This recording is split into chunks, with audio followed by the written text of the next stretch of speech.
Bonjour à tous. Je crois qu'il était temps de faire un petit travail sur les chemtrails. Les chemtrails ou chemtrails, mais ça se prononce chemtrails. Je sais pas, tout le monde semble connaître ces traînées chimiques, hein, chem pour chemical et trails pour traîner dans le ciel en fait. À ne pas confondre avec les contrails, c'est les traînées de condensation, contrails, donc condensation de l'eau, de vapeur d'eau donc qui se transforme, qui se cristallise, mais ceci ne peut pas se faire dans des altitudes trop basses. C'est à partir de 30 000 pieds et à des températures vraiment très basses. Autrement, ça se passe pas. Les contrails sont des traînées hyper fines et qui disparaissent très très vite, qui ne suivent pas l'avion très très longtemps. Les chemtrails par contre, ce sont ce que vous voyez à l'écran. Ce sont des traînées chimiques extrêmement persistantes qui ne disparaissent pas. Vous le voyez là, il est sous vos yeux. C'est un avion qui est en train de faire un épandage. Et vous voyez aussi dans le ciel toutes ces traînées qui sont des traînées chimiques qui descendent dans l'atmosphère et qui finissent par atterrir sur la Terre et dans votre oxygène, dans votre respiration. Donc là, on va rentrer dans un domaine, donc c'est juste une petite introduction. Par contre, il va falloir que je fasse une introduction à mon introduction. Ici, on va arriver à vos limites intellectuelles. Autrement dit, là, c'est factuel. Hein, je suis en train de poser des questions. On va être précis, on va être clair.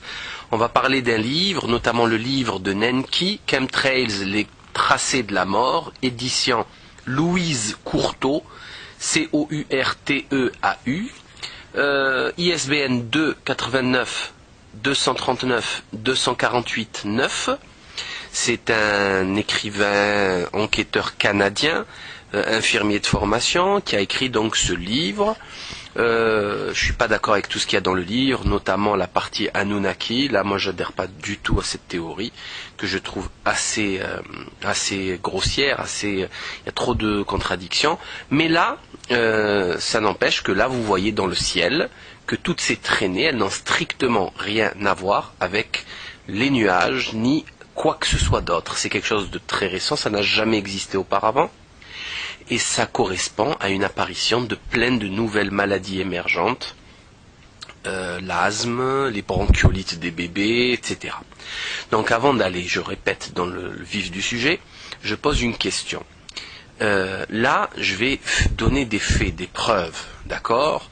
Des preuves, notamment des prélèvements de ce qu'il y a dans l'atmosphère, des photos, des images d'avions, des milliers de personnes qui enquêtent sur ces sujets, etc., etc.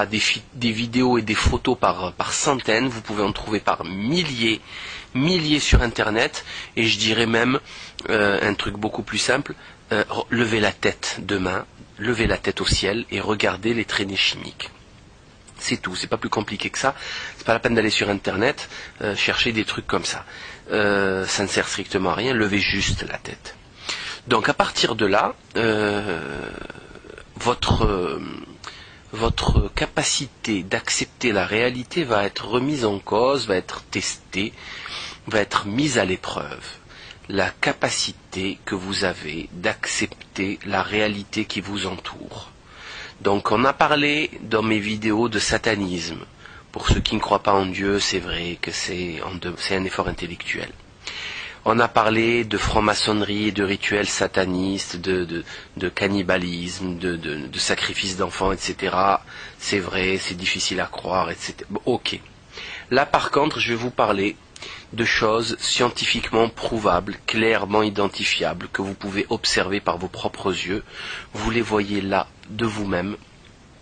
Ce sont des morpions, des traînées chimiques qui partent dans tous les sens dans le ciel et qui sont imputés à soit de la géo-ingénierie, au système HARP, etc., H-A-A-R-P, ou d'autres raisons d'empoisonnement des populations, d'affaiblissement immunitaire, etc. Là, à la rigueur, c'est le dernier de nos soucis. Nous, ce qui nous intéresse à savoir, c'est que qu'est-ce que c'est que ces traînées chimiques qu'il y a dans le ciel. Voilà, c'est clair. Que sont ces traînées chimiques? D'où elles viennent? Qui permet cet épandage? Pourquoi faire? Voilà. Comment se fait-il que personne ne pose la question, même s'il y a un film qui vient d'être tourné, vient de tourner, pas tout à fait, mais je crois que c'est l'année dernière, qui s'appelle Toxic Skies. Bien sûr, une façon hollywoodienne de discréditer le truc, le schmilblick. Mais là, moi, ce qui m'intéresse, c'est qu'un être humain normalement constitué, qui ne croit en rien, juste un être humain normalement constitué, s'il voit un ciel truffé de traînées chimiques, il doit se poser cette question. Évidemment, je parie qu'un grand nombre refusera même de se poser cette question, refusera même de continuer de finir cette vidéo par lâcheté, pleutrerie, par terreur de connaître la vérité qui est, ma foi, il est vrai, assez violente. Donc je vais vous lire le chapitre 4 de ce livre afin que vous puissiez comprendre ce qui se passe, qu'est-ce qu'on trouve dans les chemtrails et de vous donner une petite idée. Alors, page 71, syndrome biologique des chemtrails. On croit qu'un mélange de sel de barium, d'autres produits chimiques, fibres de polymères et l'application d'ondes radio et autres types d'armes électromagnétiques et scalaires dans l'atmosphère sont les irritants et les causes physiques qui sont directement ou indirectement responsables ou liés à ce qui suit. Peu importe le groupe d'âge de la population, il va sans dire que les enfants en bas âge, les personnes âgées ou malades sont encore plus susceptibles aux prédicats suivants. 1. Saignement du nez et des poumons. Ce dernier élément est contenu dans plusieurs rapports des maisons de repos pour personnes âgées. Nous croyons que ces symptômes sont directement attribuables aux aérosols atmosphériques. Asthme et allergie. Le nombre sans cesse grandissant de jeunes qui utilisent des pompes est inquiétant. Beaucoup présentent divers symptômes d'irritation à cause de tous ces agents toxiques. Et là, pour ma part, je rajoute que je ne connais pas d'enfants qui ne soient pas asthmatiques. Même si c'était un asthme qui part et qui revient, ils sont tous sous ventoline. Je reprends. 3e point.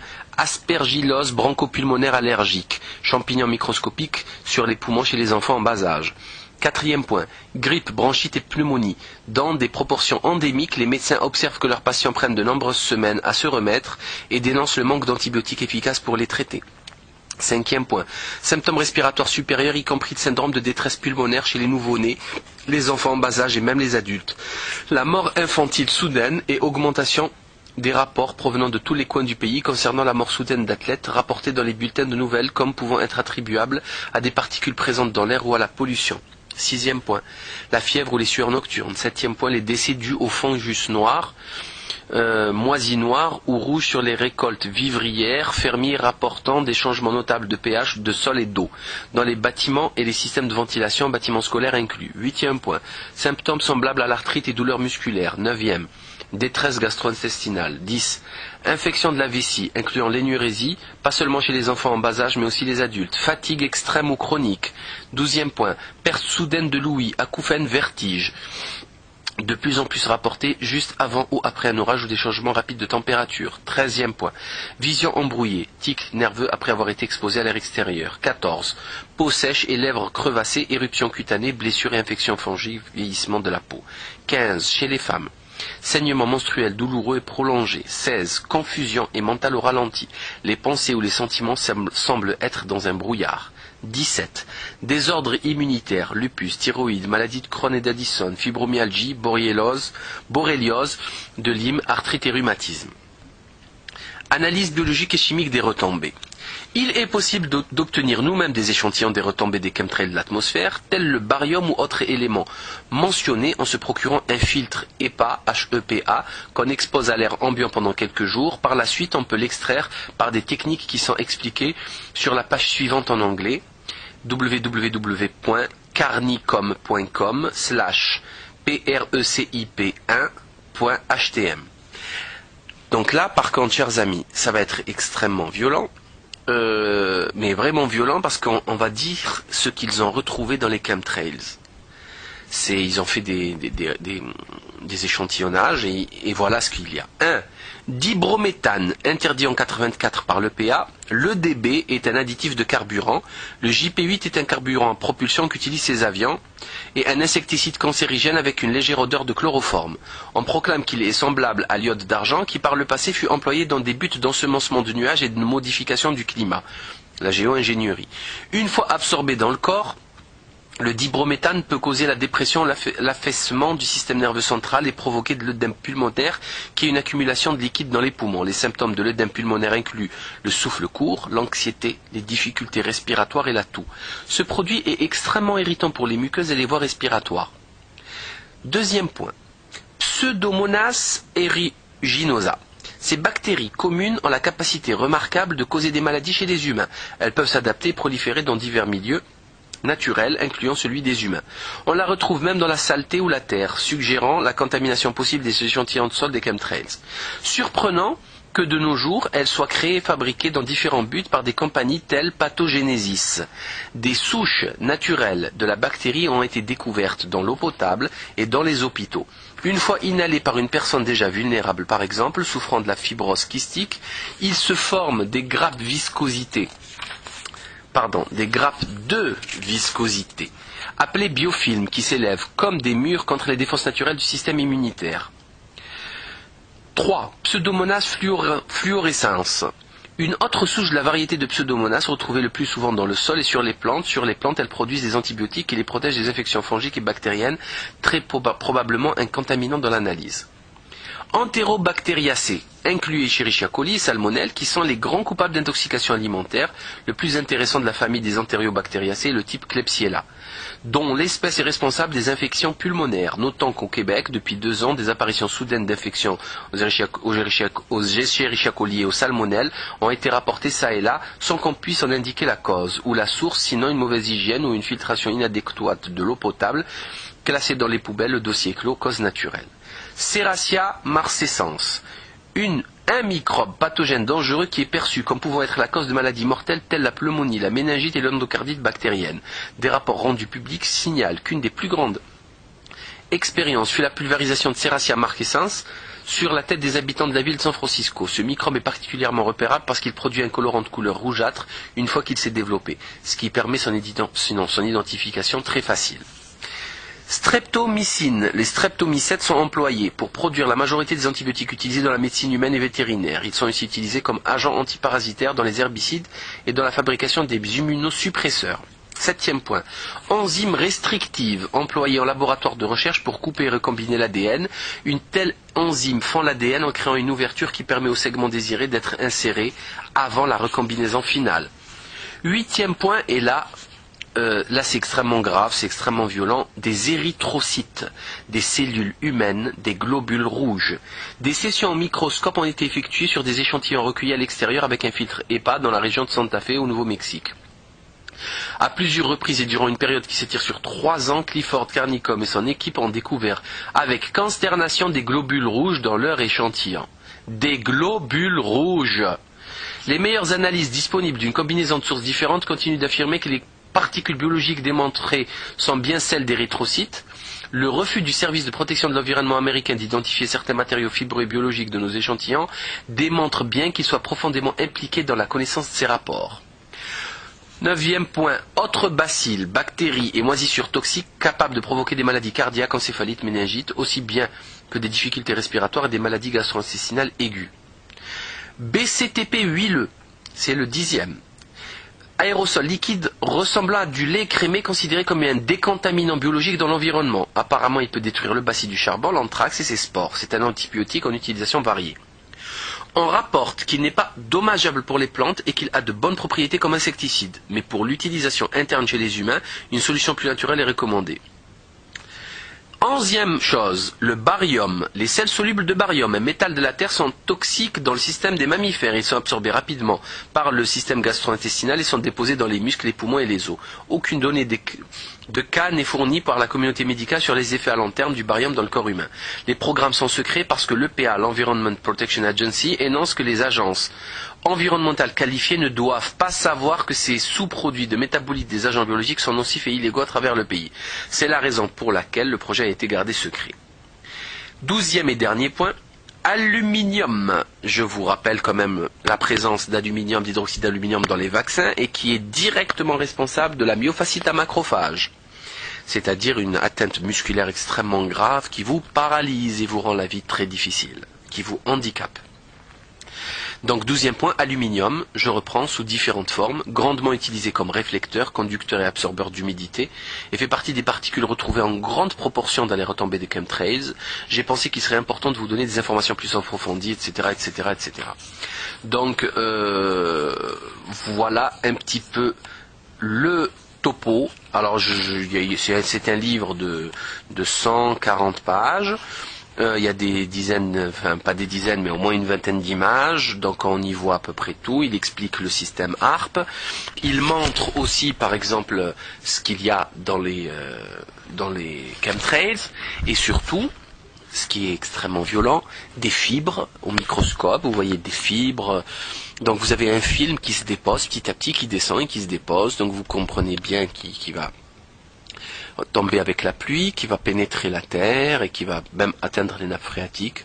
Vous savez qu'une goutte d'eau, il lui faut 20 ans pour atteindre les nappes phréatiques, donc il n'y a pas de souci, elle va faire son chemin, gorgée de produits chimiques et toxiques. Donc là maintenant, vous voyez bien qu'il y a des équipes de personnes qui ne sont pas plus folles ni plus normales que vous, ni que moi.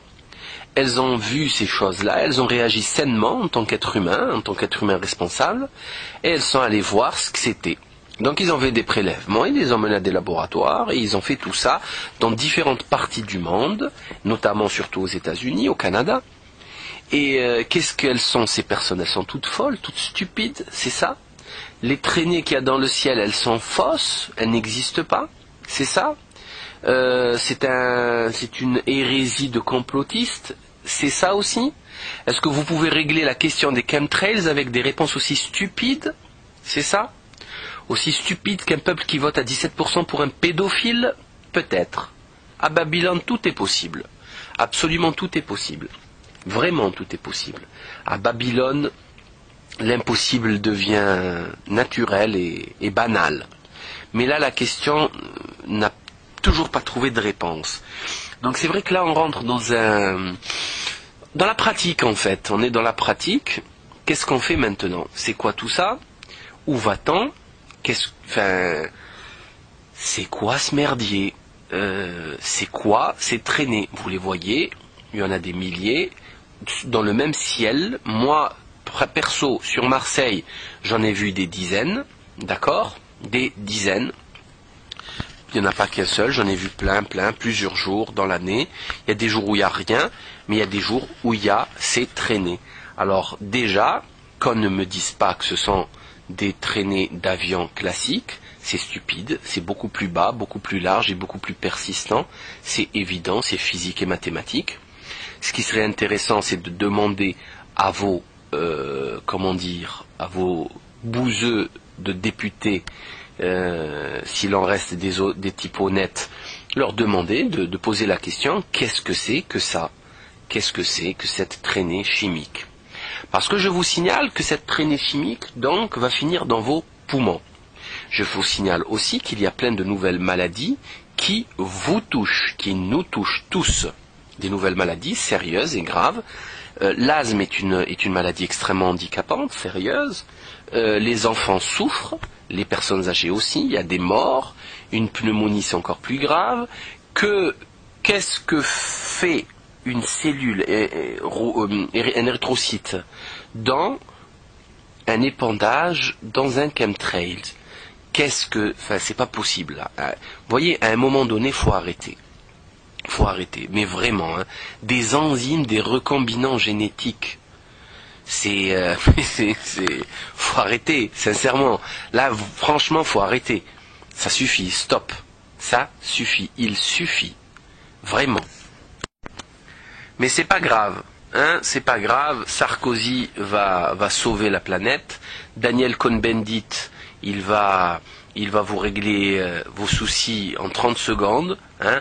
On s'inquiète pour les animaux alors qu'on est en train d'empoisonner l'humanité entière et toute la faune et toute la flore, et on nous emmerde avec une pseudo-histoire de réchauffement climatique qui est totalement ridicule. Ridicule. Voilà, c'est tout ce que j'avais à dire. Bon, faites ce que vous voulez de toutes ces informations. Là, ce n'est plus de mon ressort.